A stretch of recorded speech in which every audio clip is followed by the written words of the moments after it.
Kejadian 14. Abram mengalahkan raja-raja di timur dan menolong Lot. Pada zaman Amrafel, Raja Sinear, Ariok, Raja Elasar, Kedorlaomer, Raja Elam, dan Tideal, Raja Goyim, terjadilah bahwa raja-raja ini berperang melawan Bera, Raja Sodom, Birsha, Raja Gomora, Shinab, Raja Atma, Shemeber, Raja Zeboim, dan Raja Negeri Bela, yakni Negeri Zoar. Raja-raja yang disebut terakhir ini semuanya bersekutu dan datang ke lembah Sidim, yakni Laut Asin. 12 tahun lamanya mereka takluk kepada Kedorlaomer, tetapi dalam tahun yang ke-13 mereka memberontak. Dalam tahun yang ke-14 datanglah Kedorlaomer serta raja-raja yang bersama-sama dengan dia, lalu mereka mengalahkan orang Refaim di Ashiterot Karnaim, orang Zuzim di Ham, orang Emim di Syawe Kiriataim, dan orang Hori di pegunungan mereka yang bernama Seir, sampai ke El Paran di tepi padang gurun. Sesudah itu, baliklah mereka dan sampai ke En-Mispat, yakni Kadesh, dan mengalahkan seluruh daerah orang Amalek dan juga orang Amori yang diam di Hazezon Tamar. Lalu keluarlah raja negeri Sodom, raja negeri Gomora, raja negeri Atma, raja negeri Zeboim, dan raja negeri Bela, yakni negeri Zoar, dan mengatur barisan perangnya melawan mereka di lembah Sidim. Melawan Kedorlaomer, Raja Elam, Tideal, Raja Goyim, Amrafel, Raja Sinear, dan Ariok, Raja Elasar, 4 raja lawan 5. Di lembah Sidim itu, di mana-mana ada sumur aspal. Ketika Raja Sodom dan Raja Gomora melarikan diri, jatuhlah mereka ke dalamnya, dan orang-orang yang masih tinggal hidup melarikan diri ke pegunungan. Segala harta benda Sodom dan Gomora beserta segala bahan makanan dirampas musuh, lalu mereka pergi. Juga Lot, anak saudara Abram, beserta harta bendanya dibawa musuh, lalu mereka pergi. Sebab Lot itu diam di Sodom.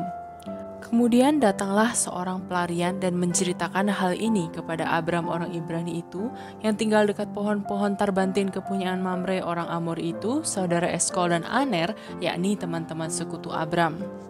Ketika Abram mendengar bahwa anak saudaranya tertawan, maka dikerahkannyalah orang-orangnya yang terlatih, yakni mereka yang lahir di rumahnya, 318 orang banyaknya, lalu mengejar musuh sampai ke Dan. Dan pada waktu malam berbagilah mereka, ia dan hamba-hambanya itu untuk melawan musuh. Mereka mengalahkan dan mengejar musuh sampai ke Hoba di sebelah utara Damsyik. Dibawanyalah kembali segala harta benda itu, juga Lot, anak saudaranya itu, serta harta bendanya dibawanya kembali. Demikian juga perempuan-perempuan dan orang-orangnya. Pertemuan Abram dengan Melkisedek. Setelah Abram kembali dari mengalahkan Kedorlaomer dan para raja yang bersama-sama dengan dia, maka keluarlah Raja Sodom menyongsong dia ke lembah Syawe, yakni lembah raja. Melkisedek, Raja Salem, membawa roti dan anggur. Ia seorang imam Allah yang maha tinggi. Lalu ia memberkati Abram, katanya, "Diberkatilah kiranya Abram oleh Allah yang maha tinggi, pencipta langit dan bumi, dan terpujilah Allah yang maha tinggi yang telah menyerahkan musuhmu ke tanganmu." Lalu Abram memberikan kepadanya 1/10 dari semuanya. Berkatalah Raja Sodom itu kepada Abram, "Berikanlah kepadaku orang-orang itu, dan ambillah untukmu harta benda itu." Tetapi kata Abram kepada Raja negeri Sodom itu, "Aku bersumpah demi Tuhan Allah yang maha tinggi, pencipta langit dan bumi, aku tidak akan mengambil apa-apa dari kepunyaanmu itu. Sepotong benang atau tali kasut pun tidak, supaya engkau jangan dapat berkata, 'Aku telah membuat Abram menjadi kaya.' Kalau aku, jangan sekali-kali, hanya apa yang telah dimakan oleh bujang-bujang ini, dan juga bagian orang-orang yang pergi bersama-sama dengan aku, yakni Aner, Eskol, dan Mamre, biarlah mereka itu mengambil bagiannya masing-masing." Kejadian 15. Perjanjian Allah dengan Abram, janji tentang keturunannya. Kemudian datanglah firman Tuhan kepada Abram dalam suatu penglihatan. "Janganlah takut, Abram, akulah perisaimu, upahmu akan sangat besar." Abram menjawab, "Ya Tuhan Allah, apakah yang akan kau berikan kepadaku? Karena aku akan meninggal dengan tidak mempunyai anak, dan yang akan mewarisi rumahku ialah Eliezer, orang Damsyik itu." Lagi kata Abram, "Engkau tidak memberikan kepadaku keturunan, sehingga seorang hambaku nanti menjadi ahli warisku." Tetapi datanglah firman Tuhan kepadanya demikian, "Orang ini tidak akan menjadi ahli warismu, melainkan anak kandungmu. Dialah yang akan menjadi ahli warismu." Lalu Tuhan membawa Abram keluar serta berfirman, "Coba lihat ke langit, hitunglah bintang-bintang jika engkau dapat menghitungnya." Maka firman-Nya kepadanya, "Demikianlah banyaknya nanti keturunanmu." Lalu percayalah Abram kepada Tuhan, maka Tuhan memperhitungkan hal itu kepadanya sebagai kebenaran.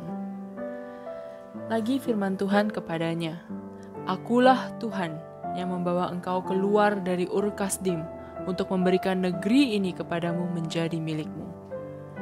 Kata Abram, "Ya Tuhan Allah, dari manakah aku tahu bahwa aku akan memilikinya?"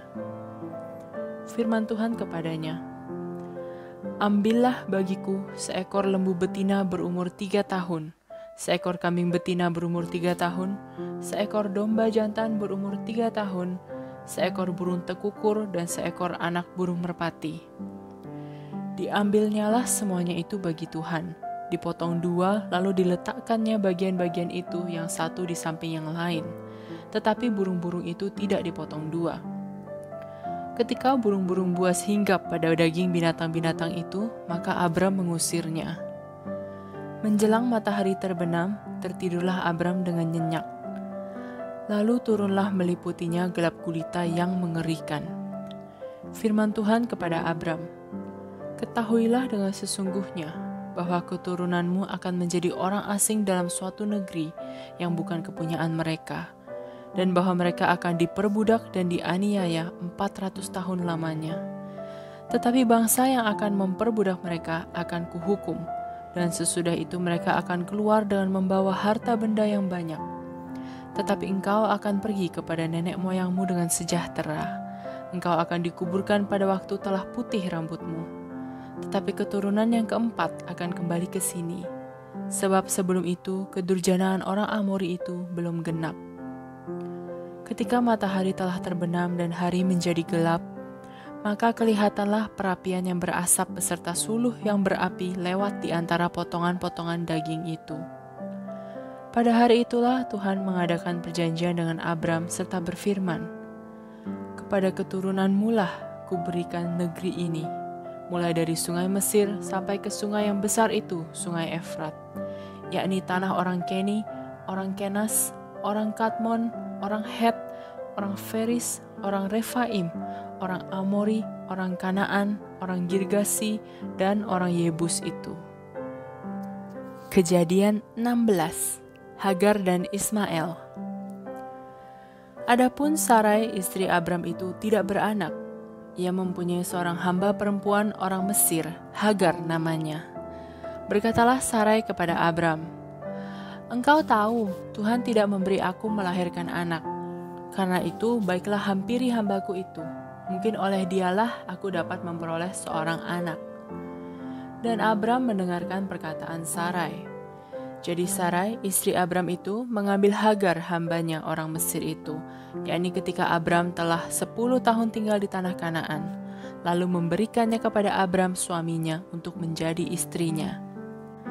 Abram menghampiri Hagar lalu mengandunglah perempuan itu. Ketika Hagar tahu bahwa ia mengandung, maka ia memandang rendah akan nyonyanya itu. Lalu berkatalah Sarai kepada Abram, "Penghinaan yang kuderita ini adalah tanggung jawabmu. Akulah yang memberikan hambaku ke pangkuanmu, tetapi baru saja ia tahu bahwa ia mengandung, ia memandang rendah akan aku. Tuhan kiranya menjadi hakim antara aku dan engkau." Kata Abram kepada Sarai, "Hambamu itu di bawah kekuasaanmu. Perbuatlah kepadanya apa yang kau pandang baik." Lalu Sarai menindas Hagar sehingga ia lari meninggalkannya. Lalu malaikat Tuhan menjumpainya dekat suatu mata air di padang gurun, yakni dekat mata air di jalan ke Syur. Katanya, "Hagar hamba Sarai, dari manakah datangmu dan kemanakah pergimu?" Jawabnya, Aku lari meninggalkan Sarai nyonyaku. Lalu kata malaikat Tuhan itu kepadanya, kembalilah kepada nyonyamu, biarkanlah engkau ditindas di bawah kekuasaannya. Lagi kata malaikat Tuhan itu kepadanya, aku akan membuat sangat banyak keturunanmu sehingga tidak dapat dihitung karena banyaknya. Selanjutnya kata malaikat Tuhan itu kepadanya, engkau mengandung dan akan melahirkan seorang anak laki-laki dan akan menamainya Ismail, sebab Tuhan telah mendengar tentang penindasan atasmu itu. Seorang laki-laki yang lakunya seperti keledai liar, demikianlah nanti anak itu. Tangannya akan melawan tiap-tiap orang, dan tangan tiap-tiap orang akan melawan dia, dan di tempat kediamannya ia akan menentang semua saudaranya. Kemudian Hagar menamakan Tuhan yang telah berfirman kepadanya itu dengan sebutan, engkau El Roi, sebab katanya, bukankah di sini kulihat dia yang telah melihat aku?